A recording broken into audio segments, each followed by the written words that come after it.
Write it in your book. The only person to silence the wicked is God. The only person to silence the wicked is God. Today I'm going to say something. Write it, and those on the social media, write it too. Your prayers doesn't change your problem. It is the prayer answering God who changes problems. Your prayers does not change your problems. It is the prayer answering God who changes the problems.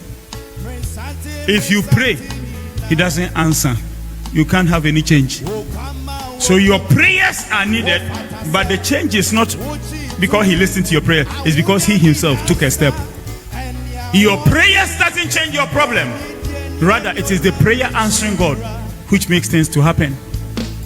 So everything is about Him. People are fighting you, leave them to Him. People are speaking against you, leave them to Him. People are speaking evil against you, leave them to Him. People are lying about you, leave them to Him. Whatever they are doing, leave them to Him. He is able. Proverbs 16:4. The Lord hath made all things for Himself. And what has He also made for Himself? The wicked one. Because the wicked one must work in the day of evil. And over time, the God we serve must deal with the wicked one. Any